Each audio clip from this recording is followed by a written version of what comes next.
The rise of productivity culture assumes that you are only supposed to do a higher order thinking to live life, and the lower order tasks of walking around to clean your desk are pointless. Until a few days ago, the chores were winning in my life. Chores 10, me 0. I let them get the better of me because I had been in this soup of a life for so long that obvious things kind of seemed invisible for me. Like I was living here all the time, so my brain seems to have filtered out that pile of fresh laundry that was sitting on my chair for some weeks. I'm not proud of that, but it's not that I didn't fold it because I was lazy. It's just that I literally couldn't see it. A little trip to the mountains fixed it all, and I want to talk about why in another episode. But today, I want to talk about why suddenly I have this renewed sense of a respect for chores beyond the basics like fold your laundry and keep your house clean, beyond just that. Hi and welcome to another episode of Notes from a Desi Girl. My name is Manasi, or as the Gujarati people like to say, Mansi. So I want to first start with AI and a little something I accidentally came across on Substack, I believe, that the whole deal with AI making us productive, it is only making us productive in one sense, in the thinking sense. Like, the whole deal with assuming that AI makes you productive is assuming that only thinking frictionless and coming up with 100 ideas in one form is the only form of productivity, and getting your hands dirty for the little things that keep us alive is unproductive. That is where the fallacy is. I've been thinking about this example that we've all heard about, that professor who took this random jar in front of his students one day and he put large rocks in it. And then the students were like, yeah, the jar seems filled. And then the professor took some tiny rocks in it and those kind of wiggled its way into some of the cracks.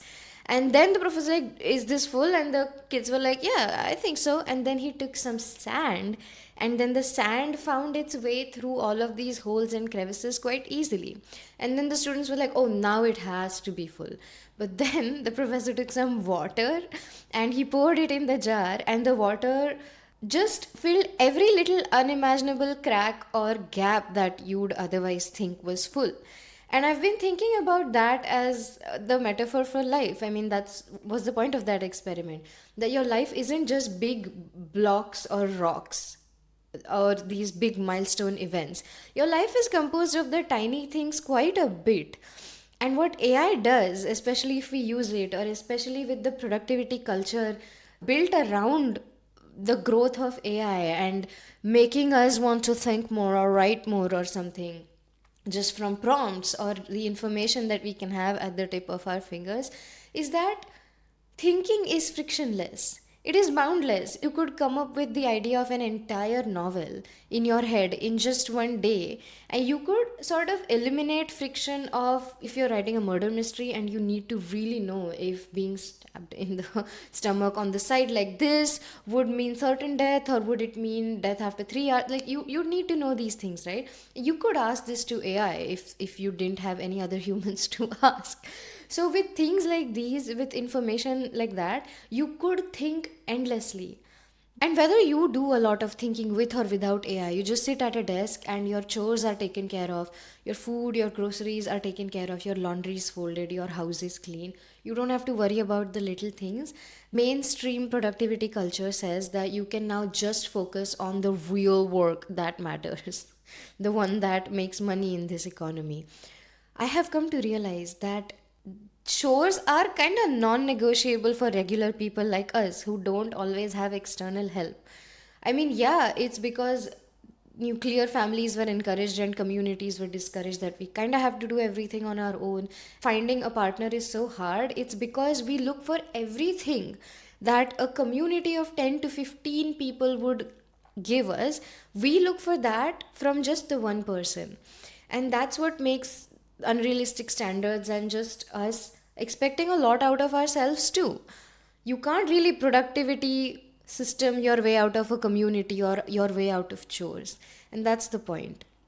If you think frictionless, boundless, and you, let's say, write a big chunk of, I don't know, 5,000, 10,000 words in one go, fueled purely by caffeine, then everything else in your life, like chores and the other little activities, will be blurred, and it's like you are not living a full life. Like your jar of life is only filled with the rocks, like the large rocks, if you will.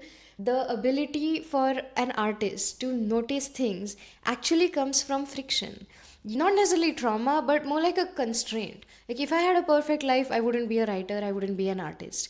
It is precisely because I have a lot of constraints and friction in my life, to say the least, that I can't help but notice it, and that fuels my artistic instinct to turn it into an art piece or an article or a think piece or just a painting.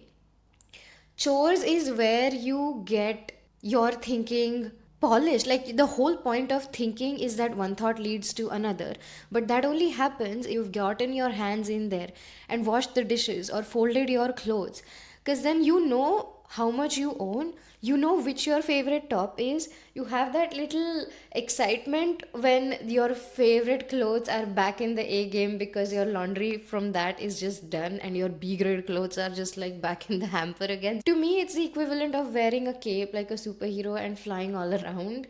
And and that is what we are missing because of the rise of productivity culture, especially in the age of AI. It assumes that you are only supposed to do a higher order thinking to live life, and only that is what is productive, and the lower order tasks of walking around to clean your desk or folding clothes or stirring the pot to help the flavors in your soup simmer. It assumes that those are pointless. I always hated chores because I thought they got in the middle of life. I thought they got in the way of me doing my actual productive work, which is painting and thinking. But painting and thinking only happens because I do the chores, at least partly. Like, I am stoked and happy if I don't let the chores get the better of me. I am happy when my A list clothes are back in the game after a load of laundry and dryer.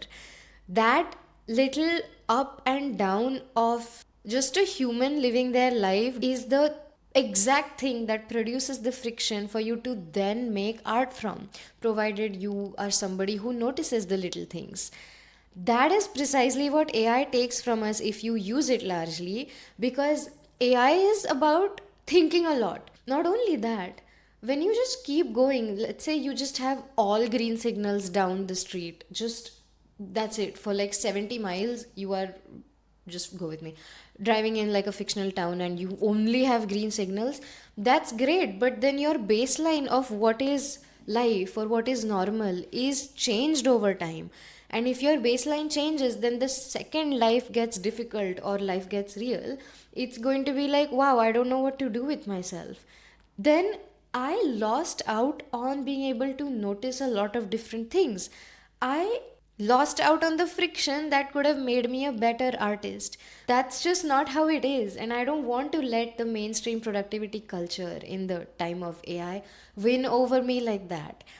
Thinking and writing a piece for 5 hours at a time without drinking water or without noticing anything is not a mark of how nerdy and how smart you are or how passionate you are.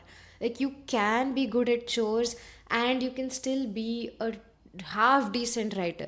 Two things can coexist.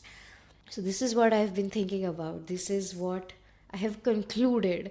There's a lot of things that differentiate me from billionaires who have help and services at their fingertips. Like, they might not necessarily have a more vivid imagination than me if I was reading a book. They don't need to do the chores, and I need to, but at least I know which is my favorite top, and I have that rush of excitement when it's folded perfectly and back from the laundry. So I am now reframing that because, first off, yeah, I don't have a choice, but second off, without chores, I can't really think properly. If I can't think properly, then this job that I kind of invented for myself to think out loud with my dog so that he feels included, well, then that goes down the drain, right?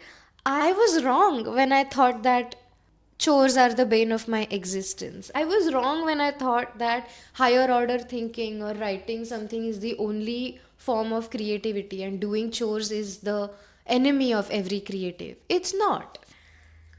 So I have my dog in here because I wanted to choose the kind of job for myself where I am near my family and where my doggo, who loves having a job, feels included.